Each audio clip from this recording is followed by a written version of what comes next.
En el año 1428, el destino del Valle de México pendía de un hilo. La ciudad que más tarde dominaría la historia mesoamericana. En no era un imperio. Tenochtitlan era poderosa, sí, pero también vulnerable. Había crecido sobre una isla inhóspita, levantando templos y calzadas donde antes solo había y carrizo. Sin embargo, su fuerza militar no bastaba para romper el yugo que la mantenía. Es yugo tenía nombre Azcapotzalco, desde las Tepanicas. Habían tejido una red de control que asfixiaba a las ciudades vecinas, tributos, en cacao, algodón, plumas preciosas y guerreros eran exigidos sin discusión. Las decisiones políticas del Valle no se tomaban en Tenochtitlan, sino bajo la sombra del Palacio Tepanica. Durante décadas, el Gran Sena Tezazamac gobernó con astucia implacable. Supo dividir a sus rivals, premiar la lealtad y castigar la desobediencia. Los mexicas recién legados, y todavía vistos como adviadesos, habedios, porque eran tales guerreros feroces, al servicio de intereses ajenos. Pero esa subordinación tenía un límite invisible. Cuando Tezazamac murió el equilibrio comenzó a resquebrajarse. La sucesión abrió grietas internas y ambiciones contenidas. Su hijo Maxla no heredó la misma habilidad. Política, donde su padre tejía alianzas, él imponía miedo. Donde antes había cálculo, ahora hubo arrogancia. Maxla decidió reforzar su dominio mediante amenazas directas y humiliaciones públicas. En Tenochtitlan, la tensión se sentía en cada mercado y en cada ceremonia. Los mensajeros traían noticias inquietantes, ejecuciones de nobles, confiscaciones de tierras, ciudades castigadas por la menor sospecha de traición. La subordinación se estaba transformando en sometimiento absoluto. La joven potencia insular comprendió que su margen de maniobra se reducía días dilaters. El nuevo Tialani Mexica, Itzcatl, heredó un trono en medio de la incertidumbre. No era un momento para la vacilación. Sabía que cualquier era significaría la destrucción de su salida. Maxla ya había ordenado la muerte de aliados incómodos y vigilaba de cerca los movimientos mexicas. El mensaje era claro: obediencia o aniquilación. Pero el miedo puede convertirse en catalizador. Mientras Azcapotzalco endereza su postura, otras ciudades acumulaban resentimiento. En Texcoco, un príncipe vivía marcado por el exilio, que visto caer a su padre y perder su crono ante la maquinaria tepaneca, que había sobrevivido, ocultándose, aprendiendo a esperar el momento preciso. Su ambición no era solo recuperar su ciudad, sino restaurar su honor. Al mismo tiempo, Tlacopan observaba con cautela el deterioro del liderazgo tepaneca, aunque formaba parte de la habita de Azcapotzalco. Comprendía que el nuevo señor estaba debilitando la estabilidad, prosperidad. En política, la lata dura mientras el beneficio. Si evidente, el valle entero era un tablero en tensión. Cada altpedal calculaba riesgos, cada señor evaluaba alianzas posibles. Las rutas comerciales podían cerrarse en cualquier momento. Las chinapas producen abundancia. Pero la prosperidad dependía de la paz, impuesta por una hegemonía cada vez más fragile. El miedo comenzaba a transformarse en oportunidad. Its caudal entendió algo fundamental. Tenochtitlan sola no podría letters, derribar a Azcapotzalco. La guerra frontal sería suicida. Pero un enemigo aislado, enfrentado en varias frentes, podía caer. La clave no estaba únicamente en las armas, sino en la diplomacia secreta, en promesas compartidas de botín, de poder y de revancha. Así, en la oscuridad de reuniones, discretas y mensajes sofridos en piso, ajusters un pacto que cambiaría el rumbo de la historia. No era una alianza nacida de la amistad, sino del callo frío. Cada actor buscaba algo distinto, venganza, estabilidad, expansión. Pero coincidían en una certeza. El dominio tepanica, ya, no era invencible. El Valle de México estaba a punto de presenciar una transformación radical. Lo que comenzaría como una coalición defensiva, pronto se convertiría en la maquinaria de expansión más formidable de Mesoamérica. Sin embargo, en ese momento inicial, nada estaba garantizado. Si el plan fallaba, Tenochtitlan sería arrasada, Texcoco permanecería sometida y Tlacopan pagaría el precio de la traición. En 1428, el destino no estaba escrito.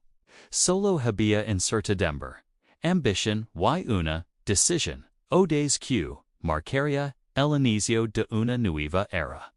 Para comprender, por aquella alianza fue posible y necesaria.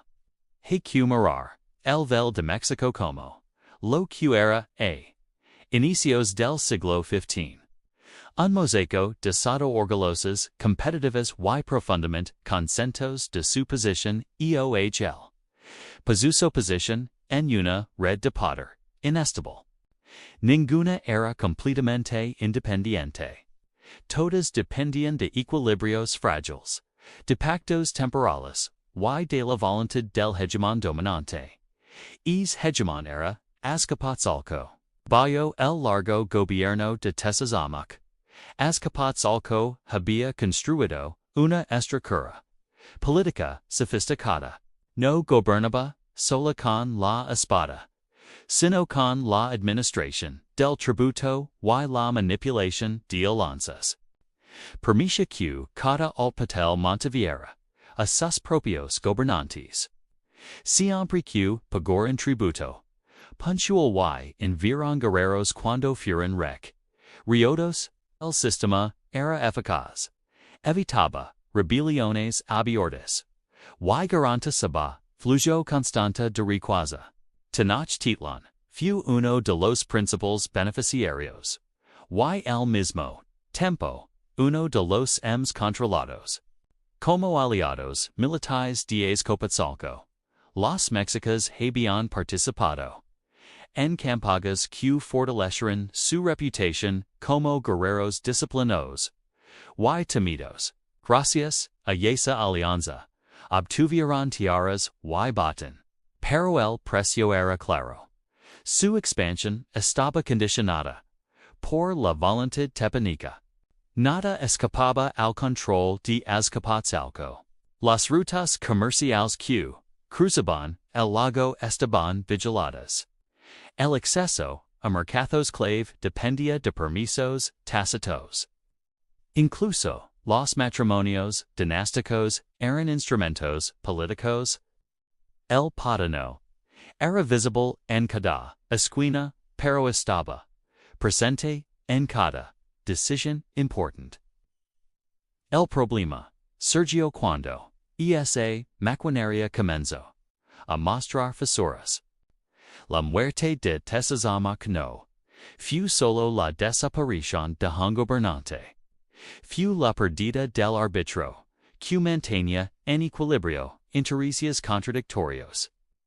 Su autoridad personal había evitado conflictos internos. Sin él, la sucesión de tensiones acumuladas. No todos aceptaban al nuevo senor. Maxla como heredero legítimo. Maxla comprendía el poder pero no las utiliza. Temía conspiraciones donde antes había negociación. Sospechaba lealtades compartidas donde antes había cooperación. Estratégica. Su respuesta fue en dura sur el control. Ordenó castigos, ejecutó rivals potentials y trató de reforzar su dominio mediante intimidación directa. Uno de los movimientos más arriscados fue atacar indirectamente a quienes podían desafiarlo. En Texcoco, el linaje gobernante había sido debilitado ecos atrás por la intervención. Tepaneca, el joven príncipe, Nezahualcóyotl vivía entre aliados y refugios temporales, aprendiendo a sobrevivir en un entorno hostil. Moxla lo veía como una amenaza latente y buscó eliminar cualquier posibilidad de su regreso. Al mismo tiempo, presionó a Tenochtitlan. Exigencias más altas de tributo, senos de desconfianza. Y movimientos militares cercanos a la isla Mexica, en mensaje inequívoco, la obediencia debía ser absoluta. La humiliación se convirtió en herramienta política. Pero el exceso de control genera resistencia. Las ciudades todas comenzaron a preguntarse si el nuevo liderazgo tepaneca era realmente capaz de sostener la estabilidad regional. Si Azcapotzalco caía en una guerra prolongada, todos perderían. Los comerciantes temían interrupts, unas rutas. Alas. Nobles temían purgas internas. Alas. Gobernantes veían disminuir su margen de autonomía. Incluso dentro del propio mundo tepaneca había incomodidad. Comodidad. Tradicional de Azcapotzalco. Observa como las decisiones impulsivas de Maxla ponían en riesgo décadas Malaca. Lata de la percepción de fortaleza y beneficio mutilio. En Tenochtitlan, el Tlatoani, its cotel analizaba, la situación con cautela. Sabía que un enfrentamiento directo surrealidades, devastador, la isla podía resistir asedios, pero no indefinidamente. Sin aliados, cualquier rebelión sería aplastada. Sin embargo, también entendía que la debilidad de Moxla era una oportunidad única. Las condiciones estaban maduras para un cambio profundo. El resentimiento acumulado en Texcoco, la inquietud estratégica entre la capan, y la presión creciente sobre Tenochtitlan creaban un terreno fértil para la conspiración. No era un levantamiento espontáneo, era la convergencia de intereses heredados. El Valle de México vivía una paradoja. Nunca había estado tan integrado políticamente.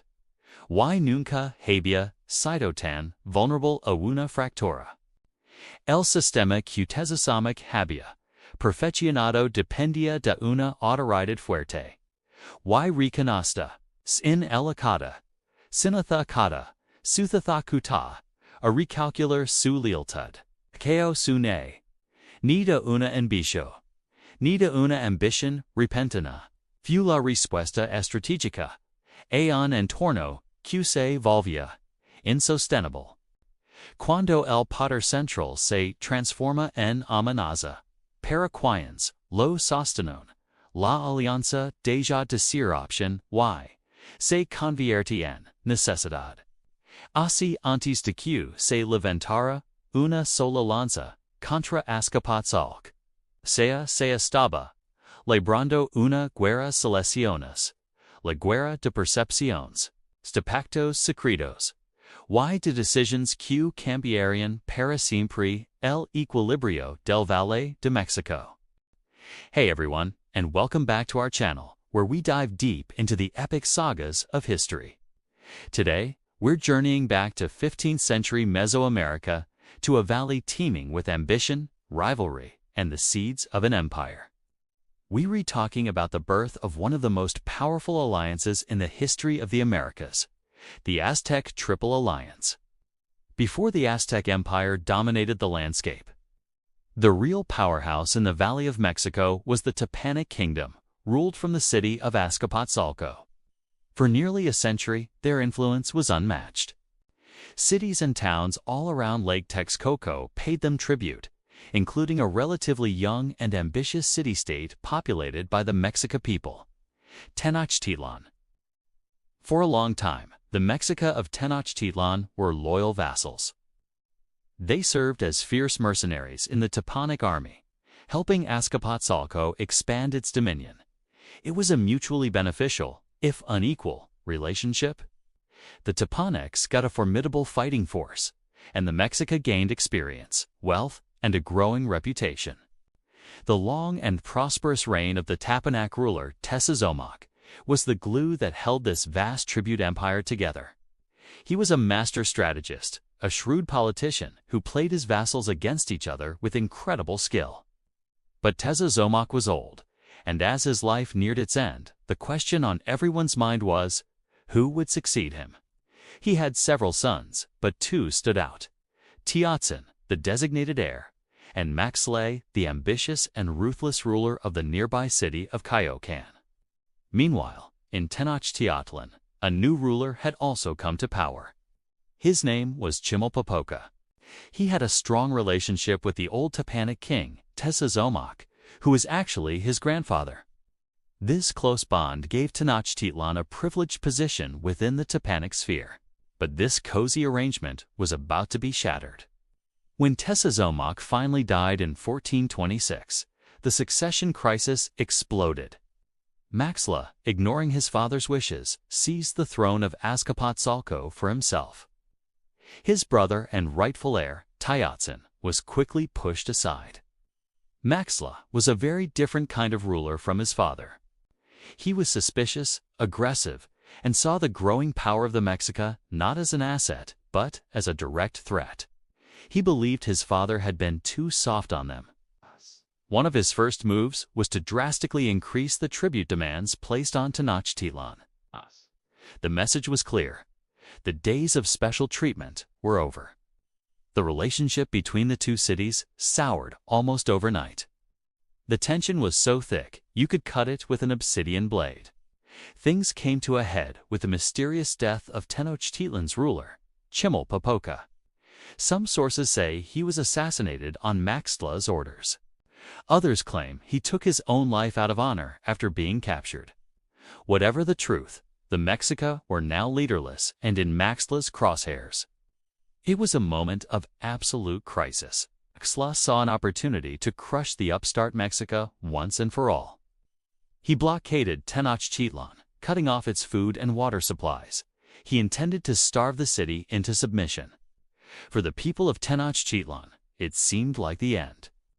But in this darkest hour, a new leader emerged from the shadows of the Mexica royal court. His name was Itzcoatl, which means obsidian serpent. He was the uncle of the previous king, a seasoned warrior and a cunning statesman. But Itzcoatl wasn't alone. Alongside him was one of the most brilliant and influential figures in Aztec history, a man named Tlacaelel. He was a royal advisor, a general, and the chief architect of what was to come. While Itzcoatl was the face of the rebellion, Tlacaelel was the mastermind pulling the strings, urging a policy of total resistance against Maxle. The Mexica elite were divided. Many nobles were terrified of Maxle and argued for surrender. They believed fighting the mighty Tepanic Empire was suicide, but Itzcoatl and Tlacaelel held firm. They argued that freedom was worth any price, and that a life of servitude under the tyrannical Maxtel was no life at all. In a fiery speech, they galvanized the Mexica warriors, convincing them to choose war over surrender. The decision was made: Tenochtitlan would fight. But they couldn't do it alone. Tenochtitlan was a powerful city, but Azcapotzalco's empire was vast. Its Codal and Tlaxcala knew they needed allies, and they knew exactly where to look. Their first stop was the city of Texcoco, located on the eastern shore of the lake. Texcoco had its own reasons to hate Maxtla. Its brilliant ruler, a man named Nezahualcóyotl, had been living in exile for years.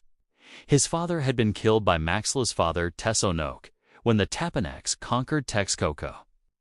Nezahualcóyotl had grown up on the run, plotting his revenge and the restoration of his kingdom. When the Mexica approached him, Nezahualcóyotl saw his chance. He was not just a warrior. He was a poet, an engineer, and a philosopher king. He commanded immense loyalty from his people, even in exile.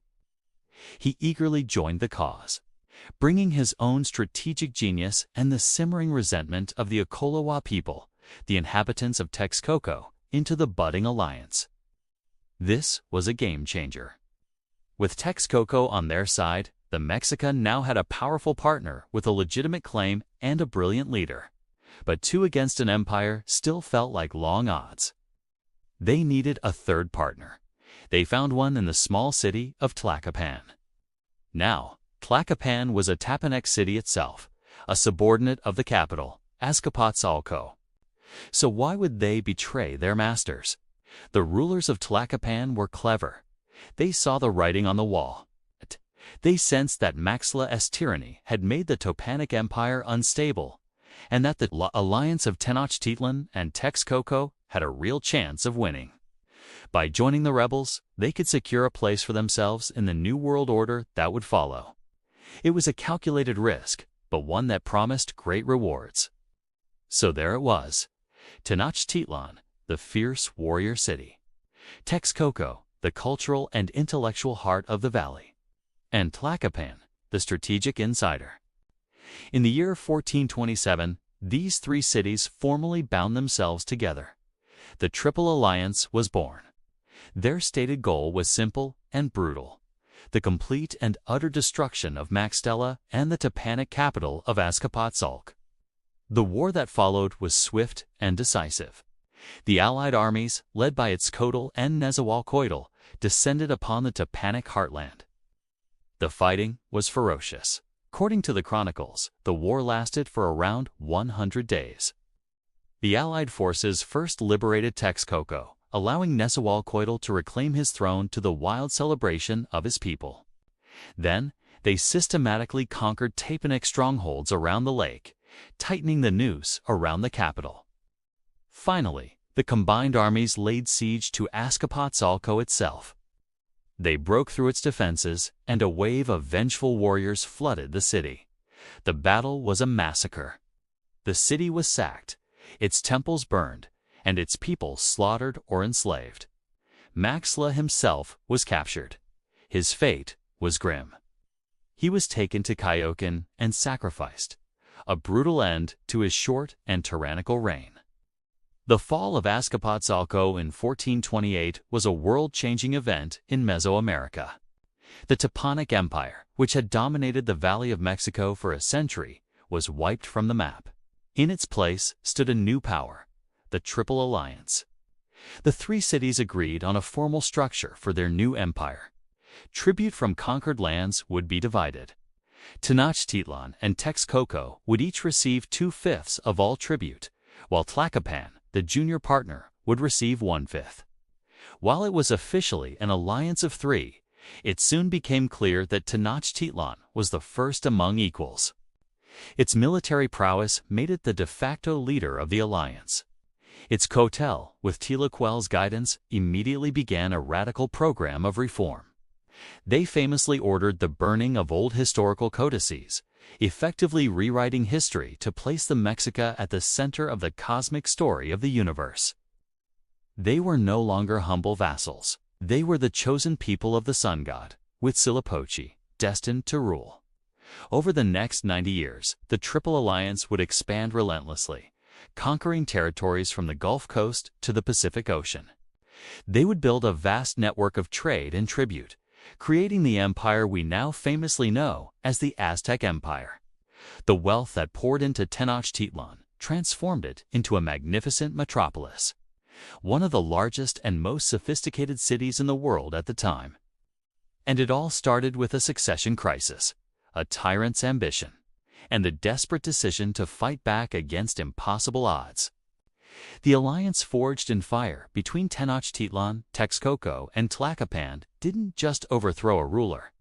It laid the foundation for an empire that would shine brilliantly until its own dramatic encounter with destiny less than a century later. Thanks so much for watching. If you enjoyed this dive into the rise of the Aztecs, make sure to hit that like button, subscribe to the channel, and ring the bell so you don't miss our next historical adventure. Let us know in the comments what piece of history you'd like us to cover next. Until then, stay curious. Muchos pins en Q. La guerra que cambió para siempre el Valle de México fue una explosión de caos, pero nada más lejos de la verdad. Fue una ofensiva calculada con una precisión casi quirúrgica, cuando la Triple Alianza formada por Tenochtitlan, Texcoco, y Tlacopan decidió actuar su objetivo era claro. No se trataba solo de derrotar a un rival, sino de desmantelar por completo el sistema que había sostenido el poder tepánico durante décadas. El blanco era Azcapotzalco. La ciudad debía caer, y con ella todo su imperio. Tenochtitlan movilizó a sus guerreros con una disciplina implacable. Su ubicación en medio del lago, que semi fue una gran defensa, ahora se convirtió en una poderosa plataforma de ataque. Las calzadas se transformaron en rutas militares, y los canales en transportes de tropas y suministros. Pero no actuaban solos. Cada movimiento estaba perfectamente coordinado con sus aliados de Texcoco y Tlacopan. La estrategia era brillante en lugar de buscar una única batalla decisiva. Crearon multiples frentes para presionar al enemigo por todos lados. Mientras los Mexicas avanzaban desde el sur y el oeste, los acolhos de Texcoco atacaban desde el oriente. Y el golpe maestro, Tlacopan, una ciudad que hasta entonces había sido parte del Imperio Tepaneca, rompió con Azcapotzalco desde adentro, debilitando su núcleo político. Moxla, el líder Tepaneca, ya no podía confiar en sus propios aliados. El liderazgo del gobernante Mexica, its total, fue deciso. El entendió que la clave del éxito no era la gloria individual, sino la cohesión de la alianza. Cada pequeña victoria se compartía, cada avance se comunicaba. Por su parte, Nezahualcóyotl, el genio de Texcoco, no solo aportó tropas, sino también su increíble conocimiento del terreno y de las intrigas políticas. Gracias a él, lograron hilar a Azcapotzalco muchas ciudades que antes pagaban tributo al Imperio Tepaneca empezaron a dudar. Al ver que el poder de Moxla se tambaleaba, simplemente decidieron no enviar refuerzos. Moxla respondió con furia, intentando reorganizar sus ejércitos y lanzar contraataques. Pero se enfrentaba a un problema fundamental.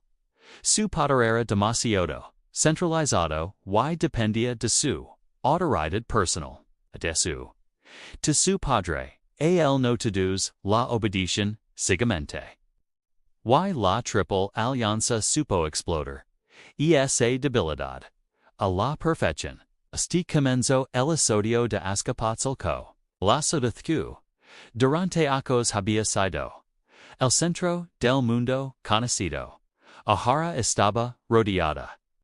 No era solo una batalla, era una declaración simbólica. El antiguo juez ahora estaba siendo juzgado. Por supuesto, la guerra no fue fácil ni rápida.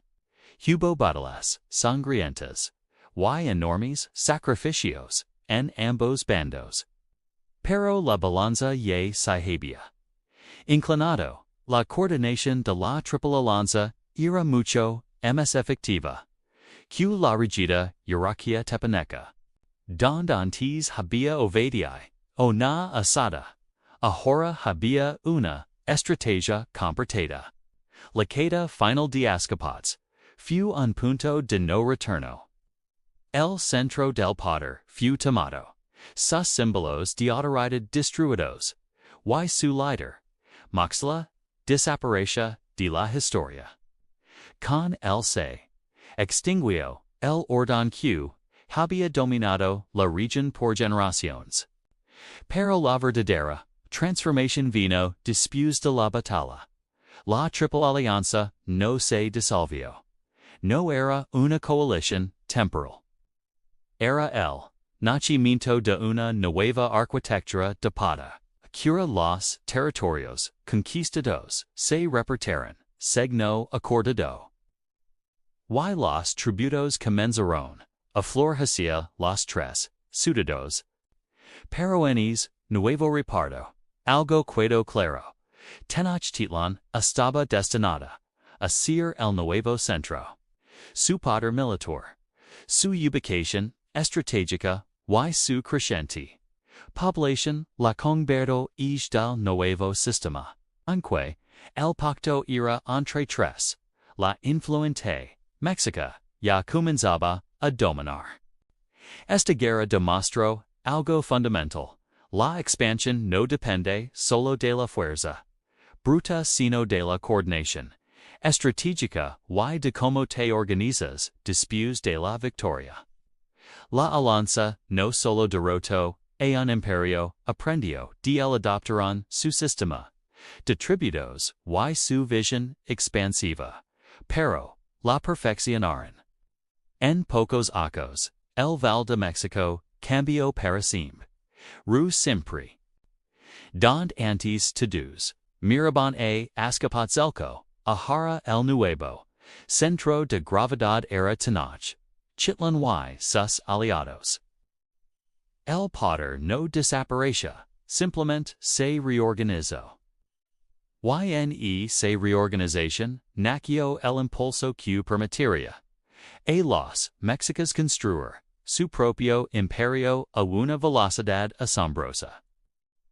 La victoria no fue solo el final de una guerra.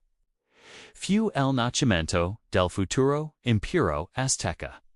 Si te fascina la historia de las grandes civilizaciones de México, no olvides suscribirte y activar la campanita para no perderte nuestros próximos videos.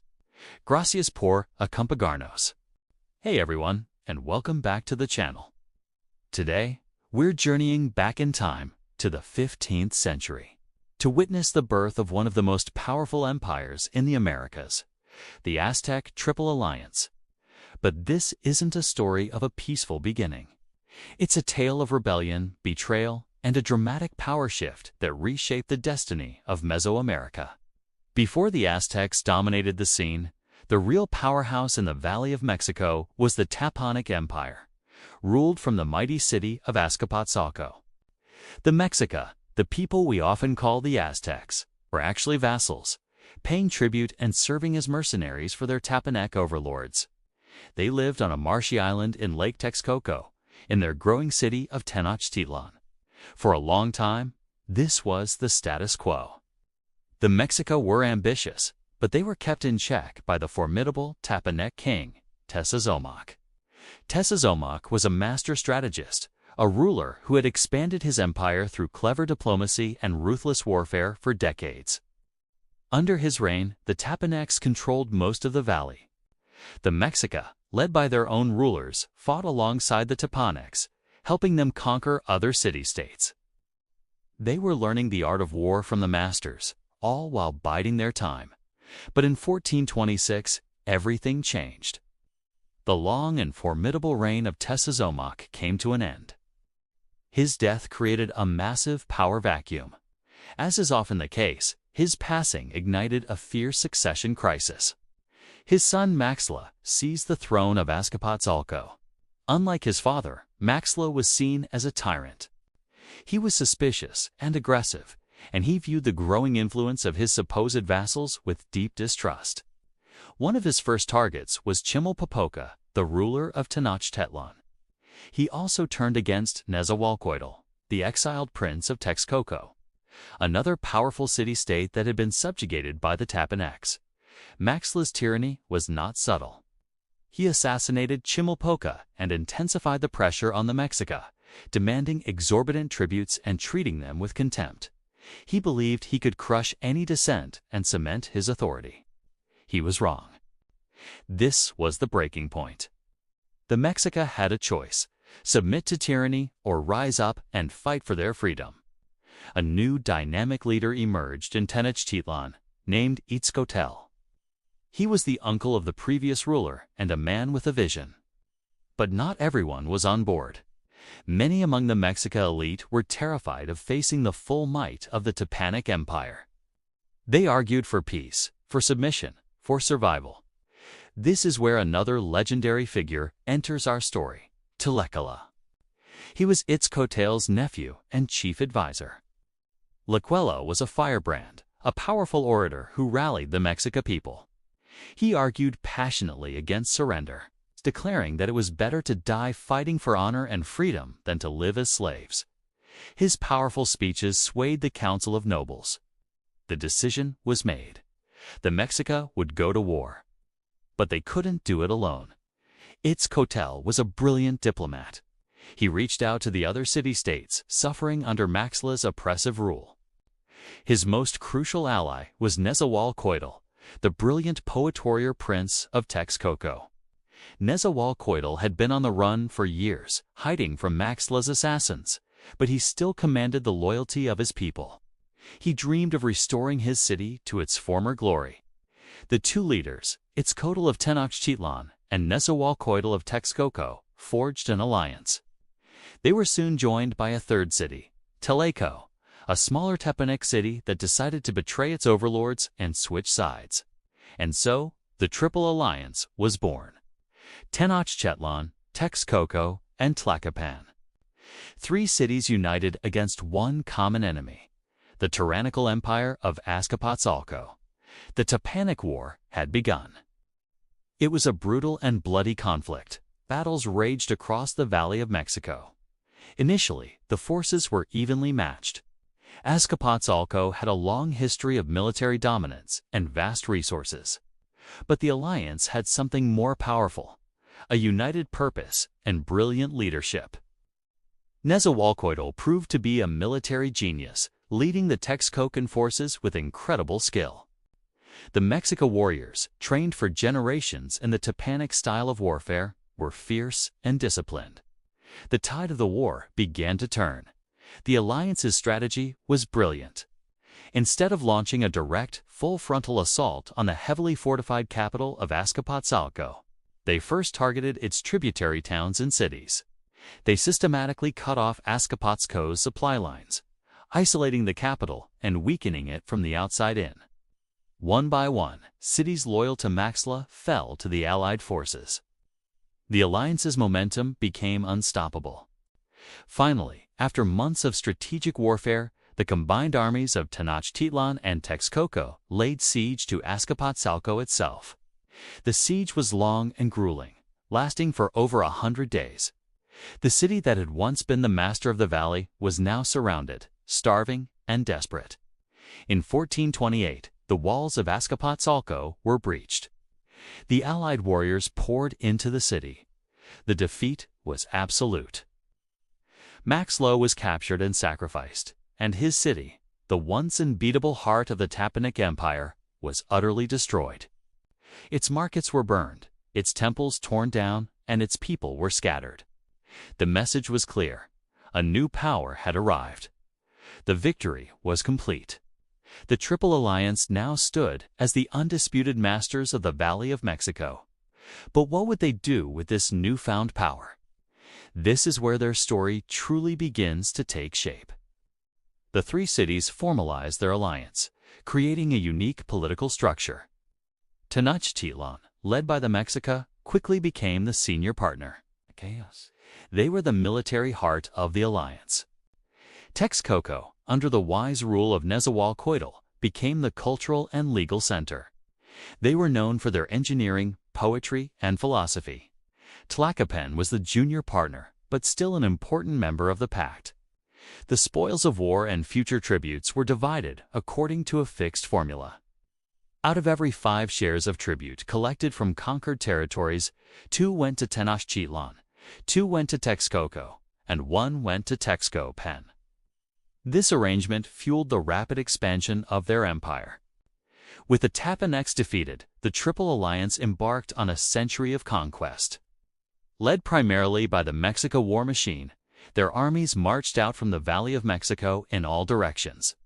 They conquered hundreds of city-states, from the Gulf Coast to the Pacific Ocean. This wasn't just about conquest for the sake of power. It was about securing tribute. Conquered peoples were required to send a constant flow of goods to the capital cities: food, metals, precious metals, jade, exotic feathers. And most importantly, captives for human sacrifice, which was a central part of their state religion. It was during this time that Tlacopan, the advisor who had urged the Mexica to war, spearheaded a series of profound reforms. He is said to have ordered the burning of old historical codices, effectively rewriting history to place the Mexica and their patron god, Huitzilopochtli, at the center of the cosmic story. This new state ideology portrayed the Mexica as a chosen people, with a divine mission to wage perpetual war to feed the gods with human hearts and keep the sun rising every day. This potent combination of military might, political alliance, and religious justification created a self-perpetuating cycle of expansion. More war led to more tribute and more captives, which in turn strengthened the state and justified even more war. The city of Tenochtitlan grew into a magnificent metropolis, one of the largest cities in the world at the time, with massive pyramids, sprawling palaces, and intricate canal systems. The rise of the Aztec Triple Alliance from the ashes of the Topanic War is a truly incredible story. It shows how a moment of crisis, the death of a powerful ruler, can create an opportunity for a determined and ambitious people to completely change their destiny from being subordinate vassals. The Mexica and their allies forged an empire that would shine brilliantly, if briefly, before its own dramatic encounter with destiny in the form of the Spanish conquistadors. Thank you so much for watching. If you found this journey into Aztec history fascinating, please hit that like button and don't forget to subscribe and ring the bell so you don't miss our next video. Let me know in the comments what other historical events you'd like to see covered. Until next time, stay curious. Con el paso de las décadas, la alianza que nació como una estrategia de supervivencia se transformó en el Imperio. Lo que comenzó en 1428 como un pacto contra. Azcapotzalco terminó, convirtiéndose en la estructura política que permitió a Tenochtitlan consolidarse como el centro indiscutible del poder mesoamericano. Formalmente, la Triple Alianza seguía siendo eso, una unión entre tres ciudades. Texcoco y Tlacopan continúa ben recibiendo su parte del tributo y participando en campañas militares. Sin embargo, en la práctica, el equilibrio original comenzó a inclinarse. La demografía, la capacidad militar, y el peso simbólico de Tenochtitlan, la colocaron progresivamente por encima de sus socios. Cada nuevo Teotihuacán, Mexica, amplió la red de dominación. Las campagas se extenderán hacia regiones cada vez más lejanas, integrando territorios que nunca habían tenido contacto directo con el corazón del valle. El flujo de tributos convirtió a la capital en una metrópoli impresionante. Mercados vibrantes, templos monumentales, una élite cada vez más sofisticada. Pero el éxito tenía un precio. El sistema tributario tan eficiente para expandirse generaba resentimientos acumulados. Muchas ciudades sometidas aceptaban el dominio porque la alternativa era la destrucción. Otros esperaban el momento propicio para rebelarse. El control indirecto reduce costos administrativos, pero también significa que la lealtad era frágil y pragmática. Incluso dentro de la propia alianza, las tensiones eran inevitables. Texcoco bajo el liderazgo de figuras como Nezahual desarrolla una identidad cultural y política poderosa. Su tradición jurídica y literaria enriqueció el sistema imperial, pero también reafirmó su autonomía intelectual, aunque el pacto seguía vigente. La supremacía Mexica era cada vez más evidente. Tlacopan, por su par, quedó en una posición más discreta. Su participación en el reparto de tributos era menor, y su influencia política fue reduciéndose con el tiempo. El diseño original había sido equilibrado. La evolución real tendía hacia la centralización. La alianza demostró una lección fundamental sobre el poder. Las coaliciones pueden destruir un orden antiguo, pero inevitablemente generaron nuevas jerarquías. El liderazgo compartido fue eficaz para vencer a Azcapotzalco, pero el crecimiento acelerado exigía un centro capaz más fuerte. Paradigicamente, la misma red de dominación que permitió la expansión rápida también sembró las condiciones de vulnerabilidad futura. Las ciudades tributarias obligadas a sostener campagas constantes y entregar recursos de manera periódica acumulaban descontento. El sistema funcionaba mientras la percepción de invencibilidad se mantuviera intacta. Cuando casi un siglo después, apareció nuevos actores en el horizonte. Es resentimiento latente jugaría un papel decisivo. Las alianzas, que antes habían sido instrumento de expansión, se convirtieron en modelo para otros. La política mesoamericana siempre había sido dinámica y flexible. La Triple Alianza no fue la excepción. El legado de aquella decisión tomada en 1428 no se limita a la expansión territorial. Representa una transformación profunda en la manera de ejercer el poder en el centro de México. La guerra dejó de ser solo conquista inmediata y se convirtió en sistema organizado. Cambió de ser botín ocasional y se transformó en estructura económica permanente. La alianza enseñó que el poder no depende únicamente de la fuerza militar, sino de la capacidad para disegar instituciones que multipliquen esa fuerza. Tenochtitlan no dominó por casualidad. Damán, porque comprendió que la coordinación política podía ser tan decisa como la victoria en el campo de batalla.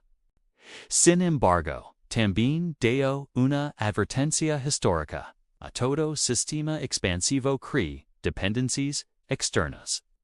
Cuando la prosperidad se basa en tributos constantes y campagas ininterrumpidas, cualquier interrupción puede generar crisis estructural. La Triple Alianza fue, al mismo tiempo, la base del Valle de México y el antecedente de su fragilidad. Construyó un imperio en pocas décadas, redefinió el equilibrio del Valle de México y proyectó para a una escala inédita. Pero también mostró que las alianzas, por salidas que parezcan siempre están sujetas a la tensión del tiempo, la ambición y la memoria de los pueblos sometidos. Así, la alianza que permitió la expansión rápida del Valle de México no fue solo un episodio político. Fue el momento en que el Valle de México cambió para siempre su arquitectura de poder, inaugurando una era de grandeza. Y preparando, sin saberlo, los desafíos que vendrían después.